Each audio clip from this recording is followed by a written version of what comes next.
Hi friends and friendly subscribers, welcome back to my channel. This is Inner Hill Tarot, and today we're going to do unboxing of Secrets of Paradise Tarot by Leticia Ferrer Rivera. And this is a Hay House deck, and I believe it's new. I think it's around 2022 or 2023 tarot deck. Okay, so it's I don't know what to expect with this deck actually, other than it's I think it's standard Hay House deck. You know, it's always kind of chunky like this, and yeah, I think it's about the Caribbean, yeah, inspired by Caribbean and Latin America culture and mysticism. So it's a kind of like a new area in a tarot deck, and how tarot deck is perceived energetically basically. So it's quite exciting actually. Let's start with the guidebook. So it is like this year 2023. Is it in focus? Okay, now it's in focus. 2023, published in the UK by Hay House UK. Okay, so an invitation to discover the secrets of Paradise Tarot. Approach to traditional symbolism of tarot, featuring and highlighting the region's beautiful cultures, histories, and spiritualities. Through this deck, you'll be introduced to the authentic dances, music, and food of Latin America and the Caribbean. Okay, that's interesting.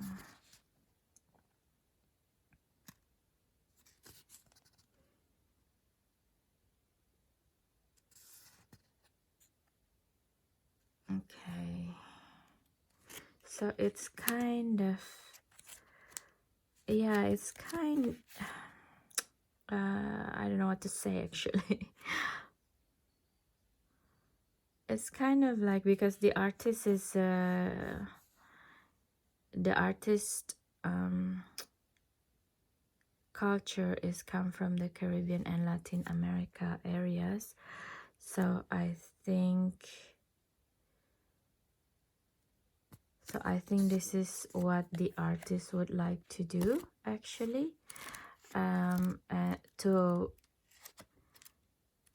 to give sense and to introduce her understanding of her culture and into the archetypes of tarot, which is in itself is beautiful. I love this kind of like cross tradition in tarot, because it's just give more meaning into the archetypes, and it's kind of make the reality of the world according to tarot is more real in a way. Why would I say that? Because it means that the 78 archetypes, that being said, is world archetypes in general is true.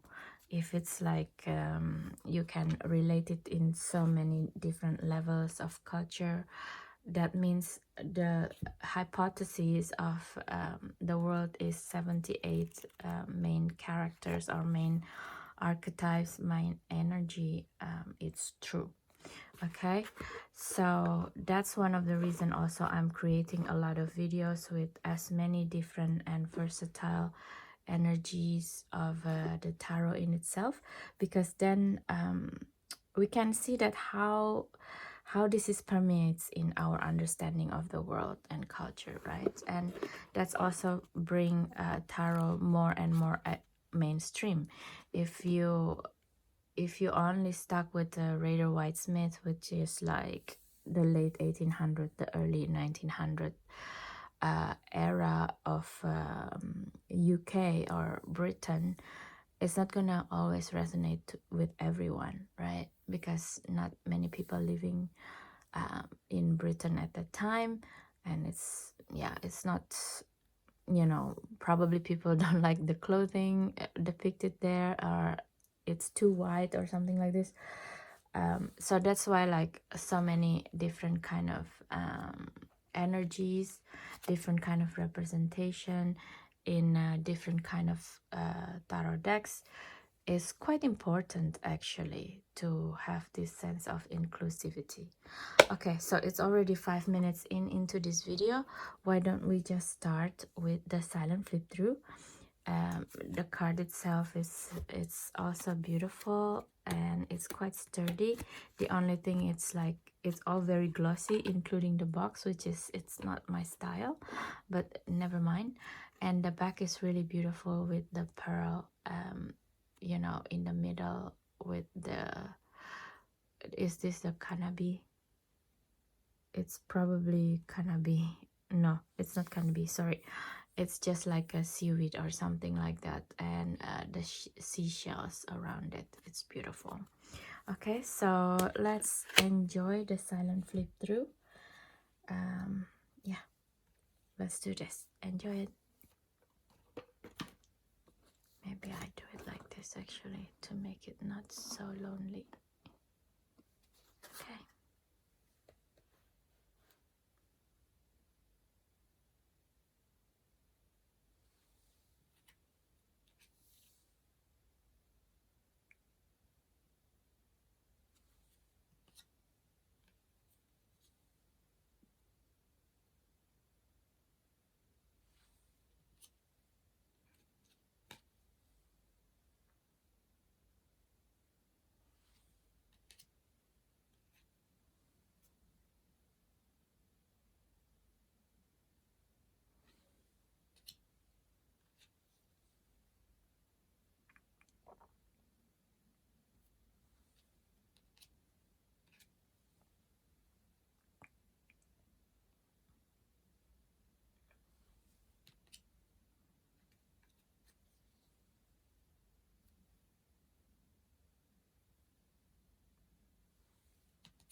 Okay guys, we just finished the unboxing and silent flip through of the Secrets of Paradise Tarot by Leticia Ferrer Riviera. Okay, and this is just a hot takes of a tarot deck that's I'm not totally familiar, but I'm not totally unknown as well for me. And the first thing that I realized in this deck is that there's so many things and facets about Latin America that I actually don't know, right? And like La Bruja is the witch, is I think it's a like a feature of a woman that's being feared in the Latin America. I don't know. Let me know if it's understood differently by you, if you're from Latin America, for example. And a lot of the imagery here is like there's like some legend from Mexico, I think from Mexicanos, and then this is like from Peru, I think from the Inca. I think it's Pachacamac, if I'm not wrong. Let me try with the god.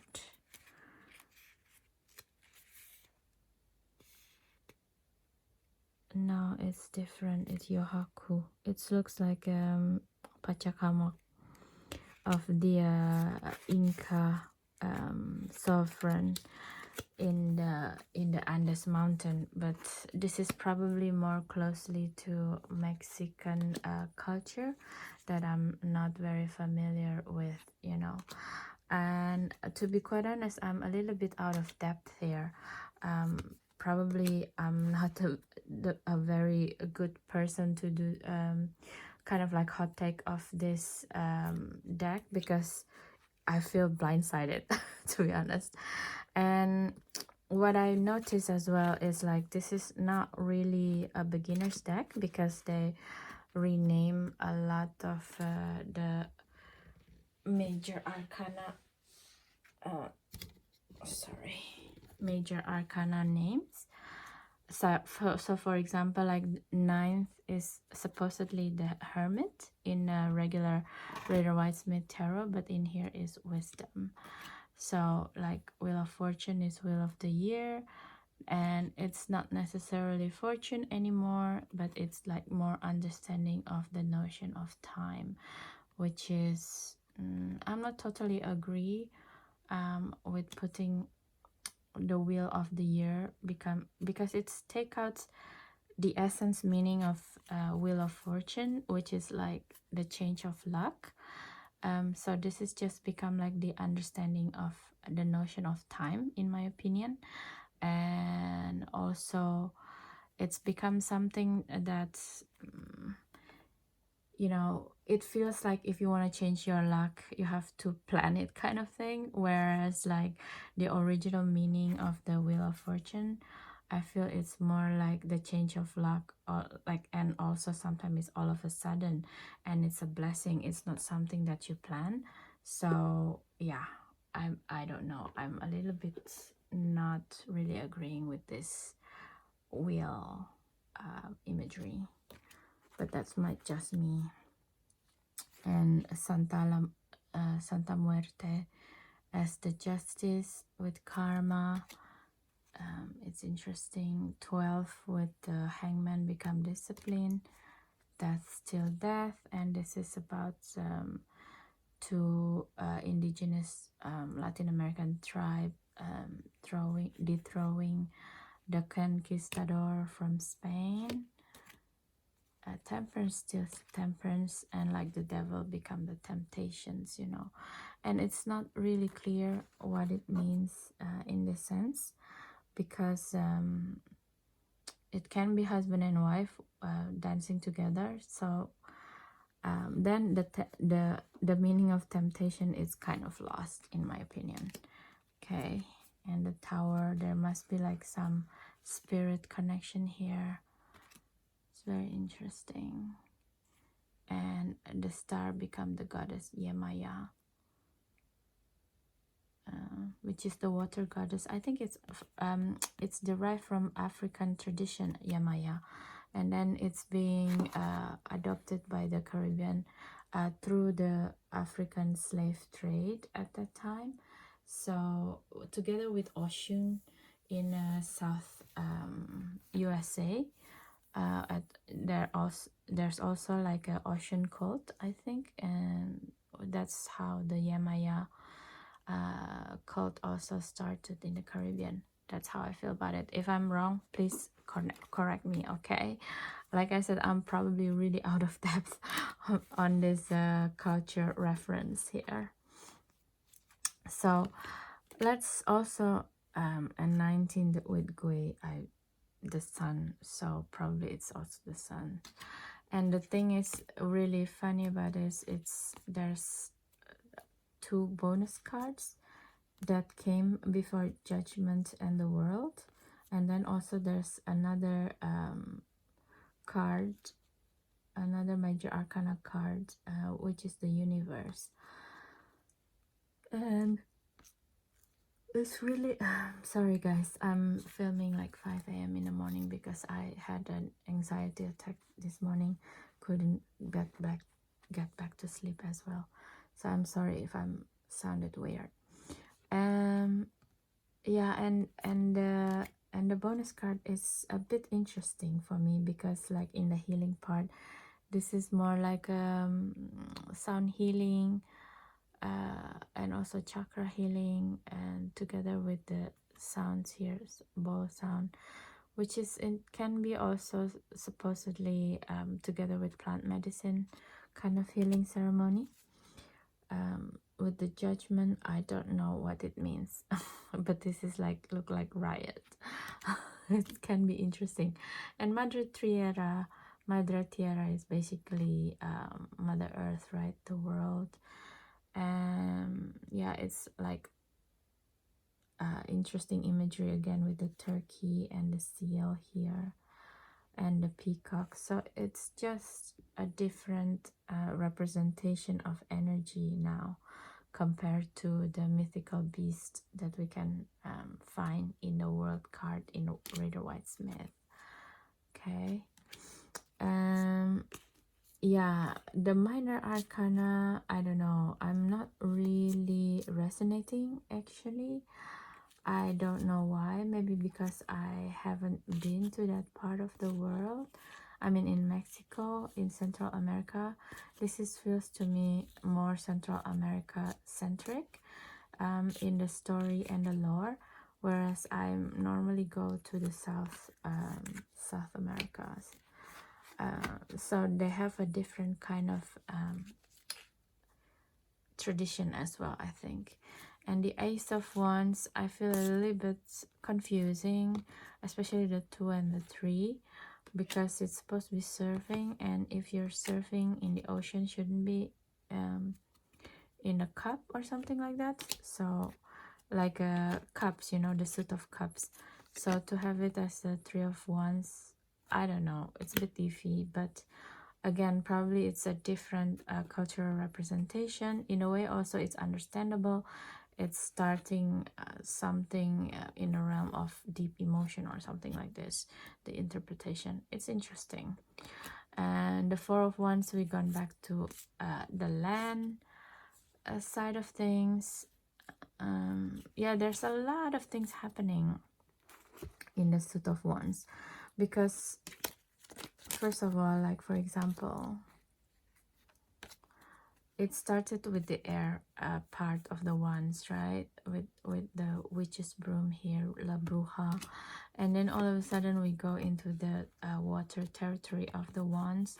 So probably it's something like elementally put together instead of just like one as fire element or passion. So it can be like a different kind of passion, something like this. From the air sign, water, and then we're going back to earth, you know, and yeah, it's gone back again to air and fire. I think in the 8 of Wands it's very fiery with the sound here, of course, and with the 7 of Wands with capoeira, it's yeah, it's some kind of like passionate passionate dance. I can understand it why it's become the one suits in a way. And yeah, in the Four of Wands is like a gay marriage being depicted. It's somewhat like, I feel like there is a need to highlight this because in the longest time Latin America maybe they're very Catholic centric, so it feels like the fact that it's obscuring the Catholic Church in the back. It's like giving more importance into the LGBT community and acceptance in this way, which is a very interesting card in itself. So yeah, I don't know what kind of sport is this. It looks like a polo sports, but with wood stick. I'm not sure. Okay, it's just very interesting.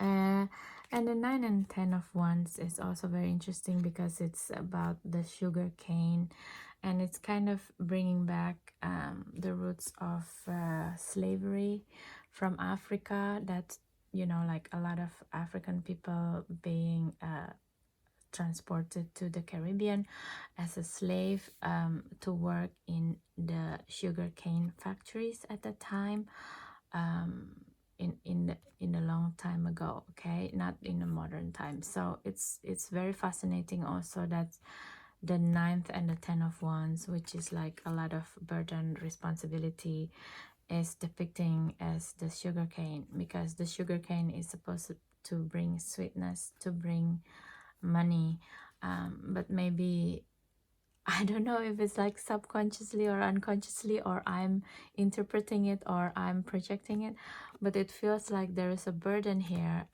with the past colonial feeling, and because sugarcane also changed the landscape of the Caribbean nations and Latin America. There's a lot of lands they need to open to cultivate the sugar cane, right? So it's forever changed the landscape of this land as well. If I'm not wrong, I actually don't know where sugarcane originated from. I have to check it out. Maybe actually check the guidebook as well. Why not? Let's try to check it. What does this mean? It didn't say. A modern word, but honest work in. It didn't say anything about the history. You see, the 9 of Wands is like this modern businesswoman represent a new generation of descendants from enslaved ancestor back in the 1700s. She's not in the sugarcane field to labor, but to supervise her fields and inspect the product for sale. So yeah, like I said, again, there is like some roots in the slavery in here, and it's good that this deck is kind of like taking back the feeling of it, the feeling of the slavery, even though it's still in the 10 of Wands and 9 of Wands energy, but they taking back this energy and incorporating it into what I see is like ancestral healing energy. Actually, like in the 10 of Wands, it's like a lot of work, and yeah, anything that comes for ancestral healing is a lot of work in my opinion. Okay, and in this deck it's like, it's very interesting because the court card came in the last part, so it's quite interesting for me. The cup suits, for me, it's again, I'm probably wrong, but it's not really resonating with me. Actually, I don't really like the graphic here. And of course, the Latin America pageant, you know, a lot of Miss Universe come from this part of the world because they are so beautiful. They have like many genes in their blood, like from the Native American, from European who lived there, from the slave trade from various countries. So a lot of the women from this part of the world are very, very gorgeous women and go on into becoming supermodels, like the world, the Miss World or Miss Universes, things like this. Yeah, but it's interesting they put it as a seven of cups energy, which is illusion. Is it illusion? I don't know. It's some kind of notion of beauty, right? At least that's what I feel. But I don't know, I don't really feel connected with the cup suit, especially with after the Ace of Cups in here, that I feel it's very serene, that can go somewhere to confront with like quite mundane, quite everyday world. Two of Cups and Three of Cups, it feels like a bit disjointed, you know, like this is a very heavenly, and I don't know, it's very quite esoteric meaning to me, and to like all of a sudden we go to medieval time and then to modern time in Three of Cups. It's again, there's like also modern time and go back to medieval. There's I don't know, there's a little bit of like going back and forth between ancestral and today energy, and also there's many scenes depicting here, modern and what is like, it's tried to convey a lot of things basically. That's what I'm trying to say, you know, like the Nine of Cups here and the Ten of Cups, it's a totally different scenery. Yeah, it feels a bit disjointed. With the Ace of Swords, it's kind of like giving us the notion of sports. And also again, this feels like take a nod on the slavery as well, with this cap of like, it's not necessarily slavery, but it's more like labor in the field kind of thing. Yeah, it's very interesting take on the Ace of Swords.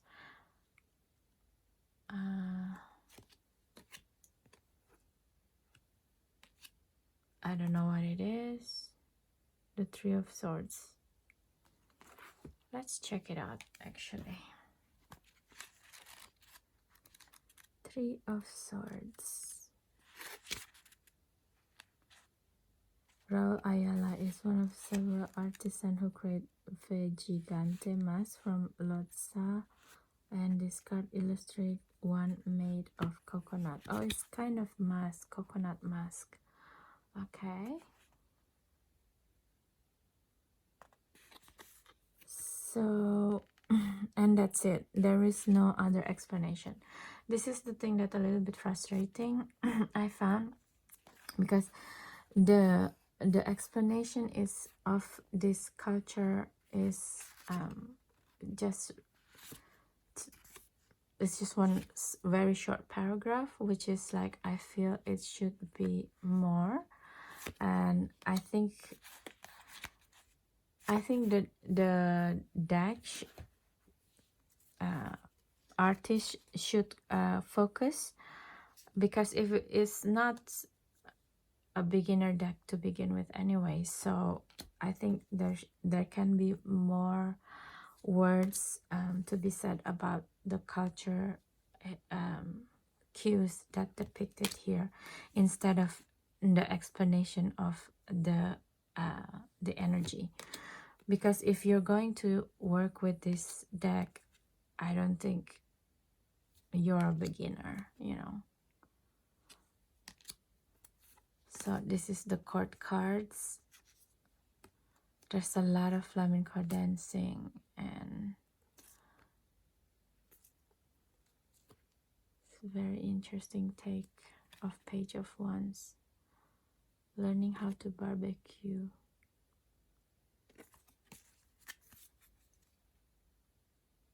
Because Page of Wands is actually is very joyful page boy type of energy, but this is like a chef assistant or something like this. It's very interesting. So also the Knight of Wands as representing some kind of a sport figure. It's very interesting take on it, I guess. And the King of Wands and the Queen of Wands, it feels quite different energy.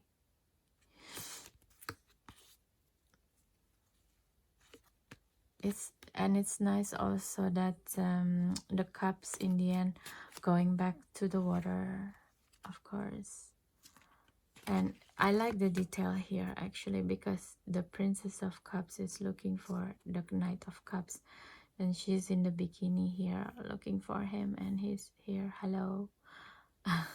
It's like a connected story here. And it's a very bizarre thing is the King of Cups. It's like, what kind of merman is this? It's look quite confused. I never seen like a merman like this. But it's also interesting, the fact that it's trying to grasp the importance of the rising culture of mermaids and mermen now, and also including in Latin America, I guess. The swords court cards, I don't understand, because it's all like to me it's like flamenco dancing. I don't understand what is the significance of this with the clarity. Suits, also the pentacles as well. Basically a lot of dancing in the court cards. And the King of Pentacles also. It's like a magician with the who can manipulate the snakes, basically. Yeah, it's very interesting deck to have an unbox and silent flip through. I'm not sure if I will work with this deck, to be quite honest, because I'm just confused after after the silent flip through, and it's such a confusion that I don't really know if I want to dabble in it, you know. I think it's better, it has too many focus that it wants to talk about, and in the end there is no focus on anything at all. But let me know if you already work with this deck and you find it fascinating and it's helpful, because then I can learn also from you, my friends and friendly subscribers. And yeah, let me know, you know. I would like to learn as well, and I hope this video is interesting for you enough to get you subscribe, share and comments on this video. And I have a target to reach into 500 subscribers, so if you like this video, please also share, because helping me share and getting me more subscribers can help me to further along this channel, and yeah, and I can keep creating content, which is one of my favorite thing to do at this moment in my life. And so thank you so much for your time anytime you watch this video, day and night. Okay, and see you in the next one. Bye bye.